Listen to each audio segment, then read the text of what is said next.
제가 어렸을 때 봤던 그 TV 공익 광고 중에 이런 게 있어요. 여러분도 혹시 기억이 아마 나시는 분들이 많이 계실 겁니다. 제가 정확한 문구는 잘 기억이 나지 않지만 이래요. 차는 달리는 것보다 서는 것이 더 중요합니다. 차는 달리는 것보다 서는 것이 더 중요합니다.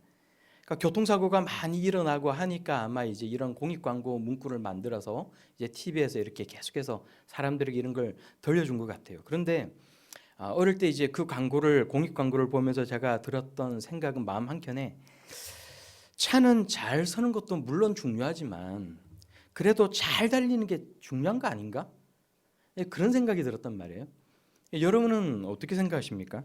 차는 사람을 싣고 혹은 물건을 싣고 달리기 위해서 있는 거잖아요. 그러니까 차는 물론 교통사고가 많이 일어나니까 서는 것도 정말로 중요하지만 잘 서는 것도 중요하지만 잘 달리는 게 그래도 중요한 것이 아닌가.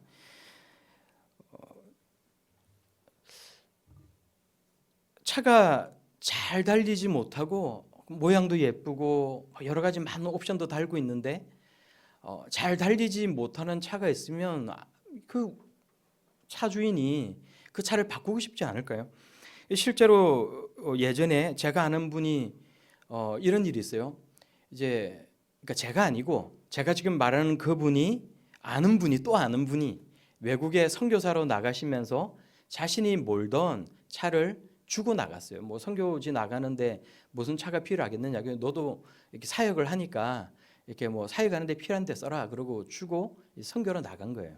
그 차를 가지고 운전을 잘 하고 다녔는데 문제는 그 차가 이제 오래된 차다 보니까 달리다가 갑자기 이렇게 차가 서버린 거예요. 그래서 교통사고가 나가지고 이렇게 본인도 다치고 본인 가족도 좀 다치고 했던 일이 있습니다. 서로 좋은 마음으로 주고받은 차인데 예상치 못한 일이 생기면서 이제 그 차는 폐차해 버렸고 또 지금은 그래도 감사하고 다행스럽게 새 차를 사서 아주 잘 달리는 차를 가지고 잘 몰고 다녀요. 요즘은 차박이라고 해서 또 생각을 해보면 뭐 이렇게 차를 가지고 야외로 가지고 나와서 차에서 숙박하는 일이 유행처럼 많이 이렇게 번지고 있는 것 같아요.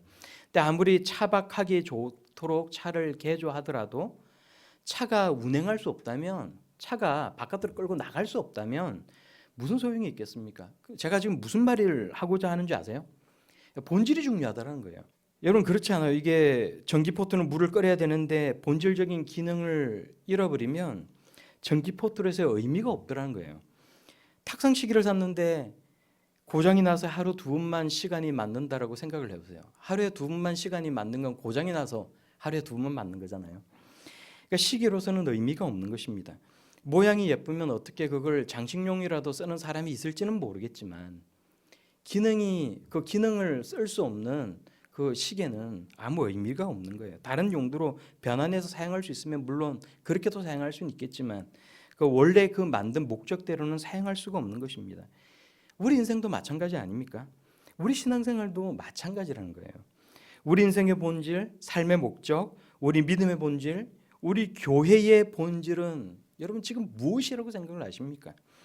우리가 만들어 나가는 삶, 우리가 만들어 나가는 우리의 신앙생활, 우리가 만들어 나가는 교회는 어떠한 모습이어야 하는지에 대해 오늘 우리가 함께 생각을 해볼 수 있기를 바랍니다. 고린도 교회는 고린도 지역에서 사도 바울이 전한 복음을 받아들인 사람들이 이제 그 복음을 받아들이면서 회심을 하면서 만들어진 교회예요. 그리고 또 다른 사역자들이 와서 이 고린도 교회에 하나님의 말씀을 전했는데 문제는 이제 그러면서 이 고린도 교회 안에 파당이 생겼더란 거예요. 바울이 고린도 전서를 쓰면서 이것에 대해서 막 야단을 칩니다. 그런 파당 짓는 것은 정말로 무의미한 짓이고 부끄러운 짓이 아니냐라는 거예요. 모든 복음 전도자들은 동일한 예수 그리스도의 복음을 전하는 사람들인데 이 사람들을 가지고 나는 누구 편이고 나는 누구 파에 속해 있다라고 이야기하는 것이 무슨 의미가 있느냐 이야기를 하는 거예요. 그리고 계속해서 10절과 11절에서 사도 바울이 이야기를 합니다. 우리 같이 함께 10절에서 11절까지를 읽어보도록 하겠습니다. 시작. 내게 주신 하나님의 은혜를 따라 내가 지혜로운 건축자와 같이 터를 닦아두매 다른 이가 그 위에 세우나 그러나 각각 어떻게 그 위에 세울까를 조심할지니라. 이 닦아둔 것 외에 능히 다른 터를 닦아줄 자가 없으니 이 터는 곧 예수 그리스도시라. 아멘, 아멘. 삼성이라는 회사가 쓰고 있는 건물은, 여러분 이 생각을 해보세요. 삼성이라는 회사가 쓰고 있는 건물은 삼성이 아니에요. 그렇지 않아요? 그건 그냥 회사의 건물일 뿐이지 그 건물 자체가 회사가 아니고, 그 회사가 이사를 가게 되면 새롭게 이사를 간 그 건물이 회사 건물이 되는 것 아닙니까? 마찬가지로 교회는 이 예배당이라는 건물이 교회가 아니라 예수 그리스도를 구주로 믿고 고백하는 성도들의 공동체가 교회라는 거예요. 교회는 건물이 꼭 필요하지만 건물 자체가 본질은, 교회의 본질은 아니라는 것입니다. 우리 교회의 본질은 예수 그리스도와 저와 여러분들이에요. 우리가 교회의 본질이라는 거예요. 우리가 교회라는 거예요. 그런데 사도 바울이 오늘 이 고린도전서를 쓸 당시에는 다른 교회들도 대부분 그랬던 것처럼 고린도 교회도 따로 건물이 있었던 것도 아니고, 그래서 적은 인원이 모였을 때에는 각 가정마다, 믿는 성도들의 가정마다 돌아가면서 예배를 드렸고, 많은 성도들이 모여서 작은 집에서 예배를 드릴 수 없을 때는 예배를 다 모여서 드릴 수 있는 적당한 장소를 차려서 그 장소에서 예배를 드렸다는 거예요. 이런 상황 속에서 바울은 교회에 대해서 이야기를 할 때 집을 짓는 것을 비유로 들어가면서 이야기를 하는 것입니다. 고린도 교회라는 이 믿음의 공동체는 하나의 집과 같은 것인데, 이 집을 짓기 위해 애초에 사도 바울 자신이 터를 닦아 놓았다라는 거예요. 아까 제가 뭐라고 얘기했어요? 고린도 교회가 어떻게 세워졌다라고요? 고린도 교회는 사도 바울이 전도 여행을 다니면서 복음을 전했는데 고린도 지역에 있는 사람들이 이 복음을 듣고 회심하게 되면서 예수 그리스도를 믿음으로써 교회가 생겨나기 시작했다는 거예요. 그러면서 교회의 덩치가 점점 커졌다는 것입니다. 그런데 이 교회가 생길 수 있도록 터를 닦은 사람이 누구예요? 사도 바울이라는 거예요. 그러면서 사도 바울이 두 가지를 이야기를 합니다. 첫째는 하나님의 은혜를 따라, 오늘 우리가 방금 읽은 이 말씀, 하나님의 은혜를 따라 내가 지혜로운 건축자와 같이 터를 닦았다라고 이야기를 해요. 지혜로운 건축자와 같이 터를 닦아둔 그 이유는 집이 들어서는 터가 중요하기 때문이라는 거예요. 아무렇게나 터를 닦아두면 되는 것이 아니라 지혜로운 건축자와 같이 지혜롭게 터를 닦아둬야 된다는 것입니다. 그리고 그 터가 바로 무엇이라고 얘기합니까? 예수 그리스도라고 이야기를 하는 거예요. 그러므로 오늘 11절 말씀에 다른 어떤 누가 와서 이 터를 허물고 다른 터를 닦을 수도 없다라고 이야기를 해요. 또 그렇게 해서도 안 된다라고 말을 합니다. 그리고 터를 닦을 때는 아무렇게나 예수 그리스도라는 터를 아무렇게나 닦아서도 안 된다라고 이야기를 해요. 그 터는 그냥 예수 그리스도라는 그냥 표딱지를 붙인 그런 터가 아니라 진품이어야 한다는 거예요. 예수 그리스도께서 하신 말씀을 잘 듣고 그 말씀을 잘 행할 수 있도록, 성도들이 잘 행할 수 있도록 올바르게 터를 닦아야 한다라고 말을 하고 있다는 것입니다. 마태복음 7장 24절에서 27절까지의 말씀을 보면 예수님께서 이렇게 말씀을 하세요. 그러므로 누구든지 나의 이 말을 듣고 행하는 자는 그 집을 반석 위에 지은 지혜로운 사람 같으니 비가 내리고 창수가 나고 바람이 불어서 그 집에 부딪히되 무너지지 아니하나니 이는 주추를 반석 위에 놓은 까닭이요 나의 이 말을 듣고 행하지 아니하는 자는 그 집을 모래 위에 지은 어리석은 사람 같으리니 비가 내리고 창수가 나고 바람이 불어 그 집에 부딪힘에 무너져 그 무너짐이 심하니라. 사도 바울이 뭐라고 이야기를 했어요? 이 터는 예수 그리스도라고 이야기를 하고 있어요. 그런데 이 예수 그리스도라는 이 터가 그냥 예수 그리스도라는 딱지만 붙어서 지어진 가짜 트면 바람이 불고 창수가 나고 바람이 부딪히면 무너져 내린다는 거예요. 무너져 내리지 않을 수 있는 진짜 바른 예수 그리스도의 표는 어떤 터라는 거예요? 예수 그리스도의 말씀을 듣고 그 말씀을 행할 수 있는 사람을 만들어낼 수 있도록 바른 말씀을 가르치는 터. 마태복음 28장 19절에서 20절 말씀에 이렇게 얘기를 합니다. 예수님께서 부활하시고 난 뒤에 이제 예수님께서 마지막으로 마태복음의 마지막으로 기록된 말씀인데 예수님께서 마지막에 부활하시고 난 뒤에 강조를 하시는 말씀이 기록이 되어 있어요. 뭐라고 하느냐 하면 이렇게 말씀합니다. 그러므로 너희는 가서 모든 민족을 제자로 삼아 아버지와 아들과 성령의 이름으로 세례를 베풀고 내가 너희에게 분부한 모든 것을 가르쳐 지키게 하라. 볼지어다 내가 세상 끝날까지 너희와 항상 함께 있으리라 하시니라. 예수 믿는다고 나와서 교회 생활이 하나의 문화가 되는 것, 여기 나와서 그냥 기타 치고 드럼 치고 찬양 부르면서 이것 자체가 그냥 어떤 하나의 문화가 되는 것, 취미 생활이 되거나 동아리 활동이 되는 것은 신앙생활의 본질에서 벗어난 것, 교회의 본질에서 벗어난 것이라고, 예수 믿는 것의 본질에서 벗어난 것이라고 오늘 성경이 우리에게 들려주고 있지 않습니까? 예수 믿는 것은 예수 그리스도를 구주로 영접하는 것뿐만이 아니라 예수 그리스도의 제자가 되는 거예요. 마태복음 28장에 뭐라고 예수님께서 말씀하십니까? 너희는 가서 모든 민족을 제자로 삼아 내가 너희에게 분부한 이 모든 것을 가르쳐 지키게 하라. 우리가 예수 그리스도의 제자가 맞습니까? 예수 그리스도의 제자는 어떤 사람이에요? 예수님께서 하신 말씀을 배워서 지키려고 애를 쓰는 사람, 그 사람이 제자라는 거예요. 우리는 복을 받기 위해서 교회를 나와 예수를 믿는 사람이 아닙니다. 복의 근원이 되시는 예수님을 믿고 하나님을 믿으니까 복을 받는 거예요. 이 두 가지는 엄청난 차이가 있어요. 복을 받기 위해서 교회를 나오는 사람은 예수 믿는 것 때문에 핍박을 당하면 교회를 떠나가요. 왜냐하면 복을 받기 위해서, 현세의 복을 받기 위해서 예수를 믿는데 어떻게 예수를 믿을 수 있겠어요? 예수를 믿는데 오히려 핍박을 당하는데, 하나님의 은혜가 너무나도 감사하여서 하나님은 살아계시고 예수 그리스도께서 나의 구주 되심을 믿고 고백하고 교회에 나오는 사람은 핍박이 있어도 교회를 나와요. 어려움이 있어도 교회를 나가지 말라고 떠도 말려도 교회를 나옵니다. 하나님이 살아계심을 믿기 때문에, 예수 그리스도께서 나의 구주 되심을 믿고 이것이 너무나도 감사하기 때문에 그 사람이 복을 받는 거예요. 바른 예수 그리스도의 바른 말씀 위에 세워지는 것이 바로 예수 그리스도의 터 위에 바르게 세워지는 것입니다. 우리 모두 예수 그리스도의 터 위에 바르게 세워지고 예수 그리스도의 제자로 살아갈 수 있는 성도들이 다 될 수 있기를 바랍니다. 작년에 어느 인터넷 신문 기사에서 이름만 들으면, 어느 교회를 다니지 않는 사람도 이름만 들으면 아는 너무나도 우리 한국에서 유명한 목사님에 대한 기사가 났어요. 그 기사의 내용이 그래요. 이 연예인 같은 목사님이 막상 부흥회를 다닐 때는 이런저런 농담을 하고 웃긴 소리를 하면서 내가 사람들이 농담만 하고 우스갯소리만 한다고 나보고 비난하는 사람이 있는데 내 말 속에 건질 거 하나는 있다. 건질 거 하나는 있는데 이것만 건져도 성공한 것이라고 이야기를 해요. 그래서 제가 옛날에 이 목사님이 오는 부흥회에 참석을 했다고 너무 실망을 많이 했어요. 그런데 신문에 기사가 난 거예요. 이 목사님이 부흥회를 다니면서는 이런저런 농담하고 우스갯소리하고 사람들 배꼽 빠지게 만드는데 정작 본인 교회에 가서는 한마디의 농담도 안 한다는 거예요.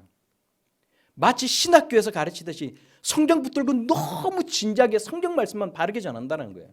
제가 그걸 보고 믿을 수 있었겠어요? 없었겠어요? 아니, 내가 그 부흥회 참석해서 들어봤는데 TV에서 목사님 설교하는 걸 내가 들어봤는데 무슨 이 연예인 같은 목사님이 설교를 진지하게 하나님의 말씀을 본인 교회에서는 농담 한마디 안 하고 가르친다고 믿을 수가 없는 거예요. 그래서 늦은 밤에 제가 인터넷으로 그 교회 목사님 교회 홈페이지를 찾아갔어요. 대전에 있는 목사님 홈페이지를 인터넷으로 찾아가서 설교를 들어봤어요. 근데 정말로 농담 한마디 안 하고 너무나 진지하게 설교를 하시는 거예요. 성경만 이야기하는 거예요. 아무런 다른 이야기 안 하고 성경만 이야기를 하는 거예요. 제가 너무 놀랐어요. 이 목사님이 그냥 연예인 같은 그런 목사님이 연예인이 되고자 하는 그런 목사님이 아니었구나. 이 목사님이 정말로 하나님의 말씀을 바르게 가르치려고 노력하는 그런 목사님이었구나. 하나님의 말씀을 바르게 가르치는 것, 하나님의 말씀을 바르게 배우고 하나님의 말씀대로 살아가는 것 너무나도 중요합니다. 예수를 믿지 않는 사람들, 이제 예수를 막 믿기 시작하는 그런 초신자의 그런 위치에 놓여 있는 사람은 농담도 필요해요. 교회 나와서 재미있는 거 필요합니다. 같이 어디 놀러 가는 것도 필요합니다. 그러나 정말 중요한 교회 나와서 교회 나오는 본질은 그게 그것보다 더 중요한 본질이 있다라는 거예요. 오늘 사도 바울이 이야기하는 건 두 번째는 조심하라고 이야기를 합니다. 집터는 바울이 닦았지만 그 집을 세우는 사람은 많이 있다는 거예요. 그 당시에는 대체로 이 복음을 전하는 사람들이 교회를 세워나가는 사람들이 복음 전도자들이었지만 오늘날에는 대부분 어떤 사람들입니까? 목회자들, 사역자들, 전도사들 그런 사람들 아닙니까? 또 목회자들 뿐만이 아니라 교회 안에서 신뢰를 받으면서 일하는 평신도 리더들이 있어요. 현실적으로 또 구심점의 역할을 하고 있는 일반 성도들도 될 수가 있습니다. 교회를 세우는 사람이 될 수 있어요. 이런 사람들이 다른 성도들에게 엄청난 영향력을 많이 끼치고 있다는 거예요. 그런데 사도 바울이 이 사람들에게 말을 하는 거예요. 다른 이가 그 위에 세우나 그러나 각각 어떻게 그 위에 세울까를 조심할지니라. 왜 조심해야 합니까? 오늘 본문에 그 이유가 12절에서 15절까지 나오고 있어요. 우리가 12절에서 13절까지의 말씀을 먼저 함께 읽어보도록 하겠습니다. 12절에서 13절까지 말씀입니다. 시작. 만일 누구든지 금이나 은이나 보석이나 나무나 풀이나 짚으로 이 터를 세우면 각 사람의 공적이 나타날 터인데 그날이 공적을 밝히리니 이는 불로 나타내고 그 불이 각 사람의 공적이 어떤 것을 시험할 것임이라. 아멘. 여기서 공적이라는 말은 원어로 보면 어떤 행위, 일 이런 의미를 가지고 있어요.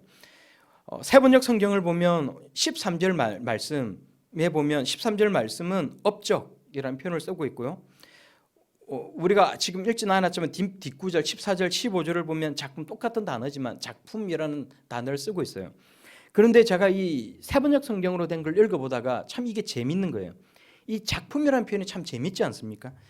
오늘 성경 본문 말씀은 교회를 세우는 사역을 하는 사람들에 대한 말씀이지만 또 한편으로 사실 생각을 해보면 우리 하나님의 자녀들이 우리 인생을 어떻게 세워나가야 되는 것인가에 대한 말씀에 대해서 또 들려주고 있다는 생각을 할 수 있는 것입니다.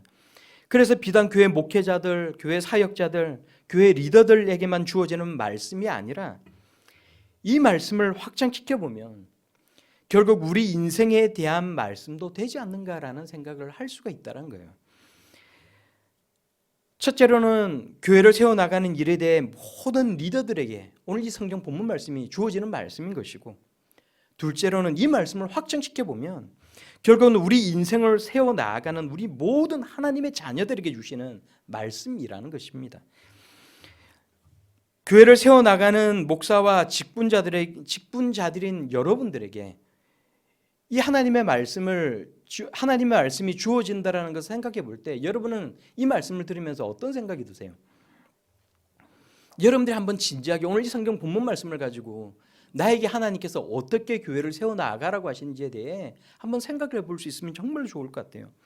저는 이런 생각을 해봅니다. 제가 목사이기 때문에 제가 해야 되는 일대로 가는 얘기도 있어요. 이 성경 말씀을 읽으면서 제가 이런저런 생각을 참 많이 했습니다. 내가 목사라서 이렇게 사역을 해야 되겠다라는 생각을 다시 한번 생각을 했어요.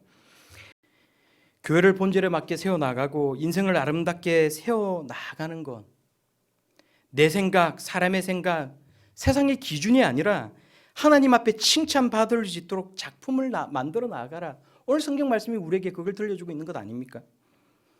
그리고 12절 말씀을 보면 사람이 집을 짓는데 보석으로 짓는 사람도 있고 나무나 풀, 집 같은 걸로 집을 짓는 사람도 있다고 이야기를 해요.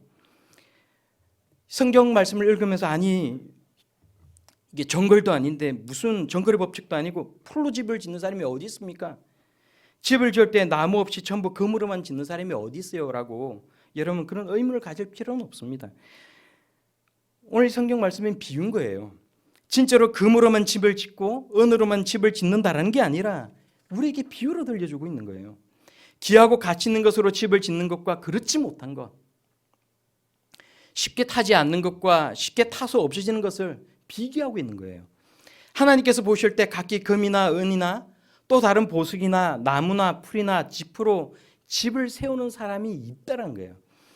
그리고 때가 되면 그 불이 세워진 집들을 향해서 확 불어닥칠 것인데 그러면 타서 없어지고 마는 집과 그렇지 않은 집이 하나님 앞에 드러나게 될 것이라고 스스로가 깨닫게 될 것이라고 말씀하고 있는 것입니다. 불이 불어 닥치는데 집이 타지 않고 남아있는 사람은 하나님께 상을 받을 것이라고 말씀해요. 반대로 아무리 멋들어지게 지어놔도 불이 타서 없어지는 그런 집을 지은 사람은 하나님께 상을 받지 못할 것이라고 말씀하십니다. 오히려 불이 붙어서 다 타버리고만 재와 같은 모양으로 겨우 구원만을 얻을 수 있을 것이라. 그래서 조심해야 된다고 말씀하고 있는 거예요. 자기 중심적으로 성경을 이해를 하는 사람은 오늘 이런 표현을 잘 받아들일 수 없는 사람도 있을 수 있어요. 그래서 제가 생각을 하다 예를 하나 제가 생각을 해냈어요.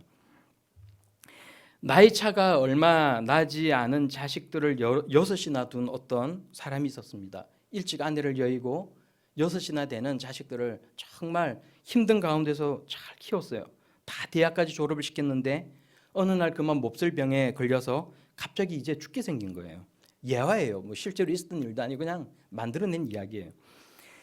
그래서 이 사람이 이제 운명하기 직전에 6명의 자녀들을 다 불러서 주위에 다 앉혀놓고는 이제 마지막 유언을 합니다.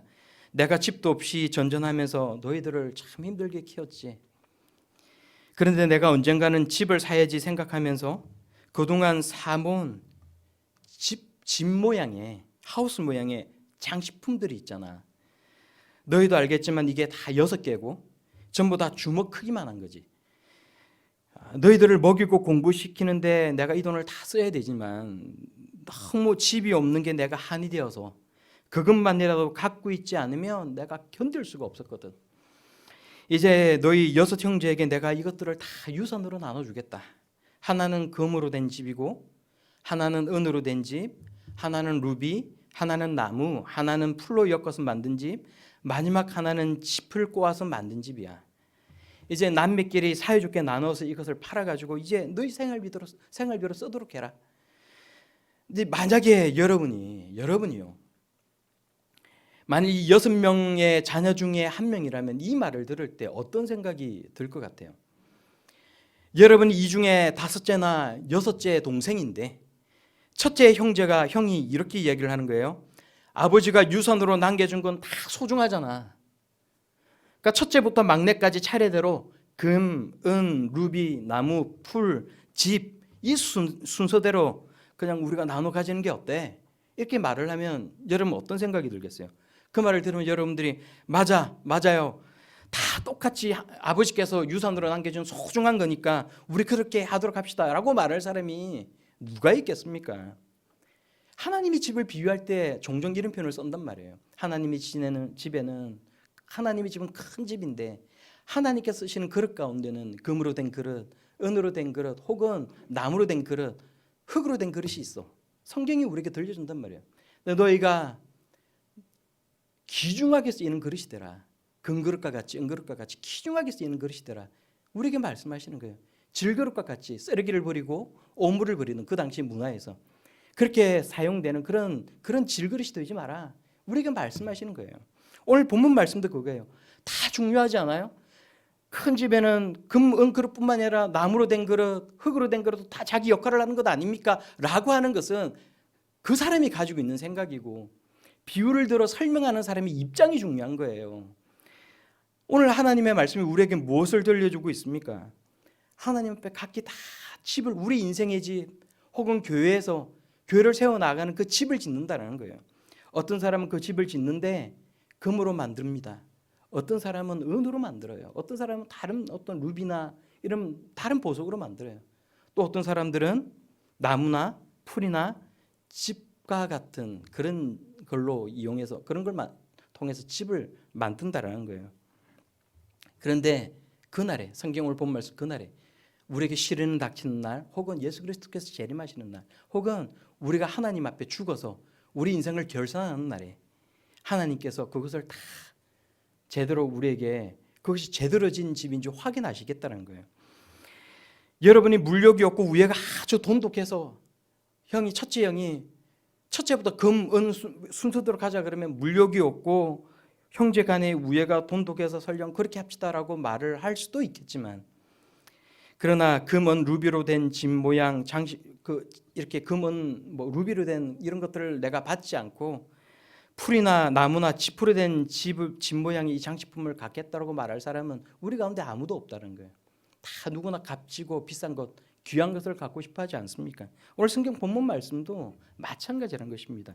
나무도 소중하고 때로는 누가 만드냐에 따라서 풀이나 지푸로 만든 집도 가치가 있을 수는 있지만 여기서는 일반적으로 더 귀하고 가치 있는 보석과 우리 주위에 흔하게 있는 물건들을 대조적으로 놓고 이것을 비유를 들고 있다는 거예요.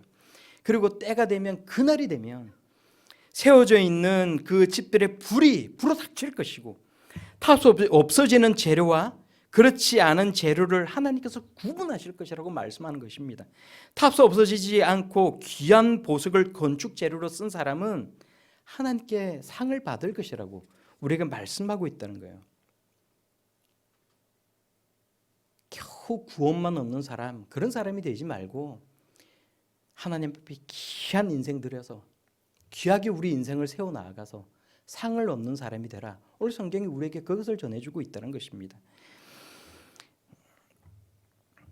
하나님의 자녀로서 여러분들의 삶의 본질은 무엇입니까? 여러분들의 삶의 목적은 무엇입니까? 여러분들은 어떻게 살아야 각자가 바르게 가는 것이라고 우리가 생각해 볼 수 있길 바랍니다.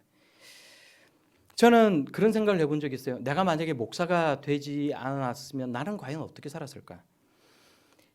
근데 아무리 이리저리 생각을 해보고, 제가 옛날에 그런 말씀 드린 적이 있어요. 옛날에 사업시험 공부를 하다가 꽤 긴 시간 공부를 했는데 내가 이제 이걸 그만두고 다른 일을 하겠다고 생각을 해서 책들을 그냥 미련 없이 포기하기 위해서 이 책들을 다 그냥 버렸는데, 버리면서 눈물이 그런 적도 있어요. 근데 내가 그러면 과연 그때 시험에 합격했으면 난 뭘 했을까? 내가 법조인으로 어떻게 살아갔을까? 혹은 내가 다른 직장을 가졌다면 나는 어떤 인생을 지금 살아가고 있을까? 혹은 내가 그냥 장사를 해서 돈을 벌고 있으면 나는 지금 어떻게 살고 있을까? 근데 아무리 생각을 해봐도 제 마음은 하나님 말씀을 깨닫고 기도하고 하나님을 가까이 하려고 믿음 생활하는 것이 정말로 내 인생에서 가장 소중한 부분이구나라는 생각을 하면 할수록 하게 되더란 겁니다. 주의 궁정에서의 한 날이 다른 곳에서의 첫날보다 나은즉 악인의 장막에 사는 것보다 내 하나님의 성전 문지기로 있는 것이 좋사옵나이다. 이게 내 고백이 되더라는 거예요. 여러분, 우리 모두가 다 이 고백할 수 있기를 바랍니다. 이것이 목사니까 하는 말이 아니라 그냥 가식적으로 누군가가 하는 얘기가 아니라 하나님의 은혜를 알고 내가 무엇을 하든 어떻게 인생을 살아가든 내가 지금 내 인생이 어떻게 풀려서 잘 살아가고 있든 아니면 내 인생이 어떻게 힘들게 살아가고 있든지 간에 내가 하나님의 자녀로 살아가는 것이 내 인생에서 가장 소중한 부분이라고 고백할 수 있는 저 여러분들이 다 될 수 있기를 바랍니다. 교회는 교회 본질을 지켜야 하고요. 그래서 신앙생활은 신앙생활의 본질을 지켜야 하고 우리에게 예수 그리스도가 갖는 의미는 왜 예수 그리스도가 나를 위해 필요한 분인지 그 본질적인 내용을 알고 그것을 잊어버리지 않는 것이 중요하다는 거예요. 우리는 지금 본질에 충실한 예배를 드리고 있습니까? 오늘 이 예배 시간에 앉아서 내가 오늘 이 예배 시간에 하나님께서 이 예배를 받으시고 계시고 성령께서 오늘 이 시간 이 우리 가운데 계신다는 것을 여러분 믿고 고백하고 있습니까? 하나님 앞에 내가 그래서 이 시간 바르게 예배를 드리겠노라 생각하고 앉아 계시는 거 맞으세요? 우리는 지금 소중하고 가치 있는 인생이 무엇인지를 잘 알고 그 본질적인 내용을 잘 붙들고 살아가고 있습니까? 하루를 살아도 하나님을 위해 살아가는 인생이 되겠습니다. 하나님을 위하여 살아가는 인생이 되고 싶습니다. 내가 무엇을 하든 그렇게 고백할 수 있는 저와 여러분들이 다 될 수 있기를 바랍니다. 때로는 지겨운 것 같이 긴 인생을 살아도 내가 하나님만을 위해 살겠습니다. 그렇게 말할 수 있는 저와 여러분이 될 수 있기를 바랍니다. 어느 목사님이 아침에 교회 앞에 서 있는데 젊은 청년 하나가 허둥지둥 서두르면서 그 앞을 지나가더라는 거예요. 목사님이 그 청년을 불러 세워서 묻습니다. 불러 세웠어요. 그 청년이 바쁜데 당황을 하면서 짜증 섞인 목소리로 묻습니다. 왜 저를 부르시냐는 거예요. 목사님이 묻습니다. 젊은이 어딜 그렇게 바쁘게 가나?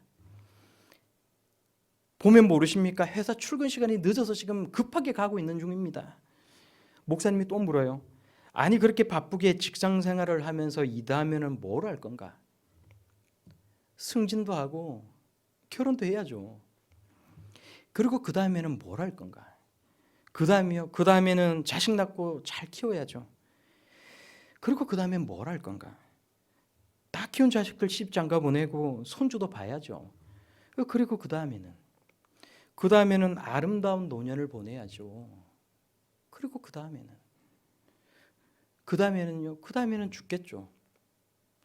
목사님이 물어요. 그러면 자네는 지금 자네 인생의 제일 마지막에 있을 죽음을 향해 이렇게 뛰어가고 있단 말인가? 이 청년이 그 말을 듣고는 그날 많은 생각을 하게 돼요. 내가 지금 바쁘게 뛰어가는 것이 비록 죽음을 향해 뛰어가는 것은 아니지만 난 무엇을 위해 이렇게 바쁘게 살아가고 있나? 내 인생의 목적, 내 삶의 목적은 무언가?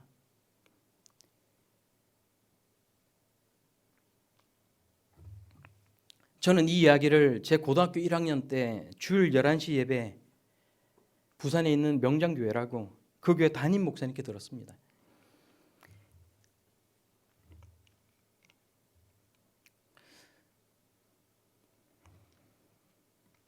설교 시간에 제가 그 얘기를 듣고는 나는 무엇을 위해 그러면 이제 살 건가? 내 삶의 목적은 뭔가? 생각을 하면서 답을 찾았어요. 어쩌면 여러분 가운데도 답을 가지고 있는 분이 계실지도 모르겠지만 자, 여러분에게 다시 들려드리는 거예요. 여러분은 무엇을 위해 사십니까? 여러분의 삶의 목적은 무엇입니까? 어떻게 살아가느냐라는 것도 중요하지만 무엇을 위해 사느냐라는 것이 더 중요한 것 아닙니까? 우리는 절대 아무런 의미 없이 세상에 던져진 존재가 아니에요. 아무런 의미 없이 세상에 던져졌다라고 생각하는 것은 삶의 목적을 잃어버렸기 때문에 그렇게 생각할 수밖에 없는 것입니다. 예수님을 만나면 삶의 방황이 끝이 나고 생명의 길을 가야 하는데 혹시라도 아직도 삶의 목적을 모르고 넓은 세상 속에서 길을 잃은 것조차 모르고 살아가는 사람 우리 가운데 있지는 않습니까? 그렇다면 예수 그리스도가 여러분에게 어떤 의미인지를 생각해 볼 수 있기를 바랍니다. 세상의 넓은 길이 아니라 좁고 협착한 길을 따라서 영원한 생명과 구원의 문으로 들어갈 수 있는 성도들이 다 될 수 있기를 바랍니다. 영원한 생명과 구원을 주시는 예수 그리스도를 믿는 그 믿음 위에 보석같이 귀하고 가치 있는 인생을 살아갈 수 있는 저와 여러분들이 다 될 수 있기를 바랍니다. 툭 치면 확 무너져버리는 그런 건물, 쉽게 타닥타닥 소리를 내면서 타버리고 마는 그런 인생이 아니라 보석같이 빛나고 예쁜 인생을 살아갈 수 있는 우리 모두가 다 될 수 있기를 소망합니다. 나는 부족하고 나는 허약하고 나는 허물 많은 사람이라 할지라도 지푸라기 같은 그런 사람이라 할지라도 믿음으로 기도하고 하나님께 도움을 구하면 우리 인생을 바꿔주시는 분이 하나님이세요. 광야의 지푸라기 같았던 넓고 기력 없는 쇠한 모세를 불러주시고 불이 붙어서 사그라지지 않는 떨기나무를 보여주신 그 하나님이 나의 하나님이 되시고 여러분의 하나님이 되십니다.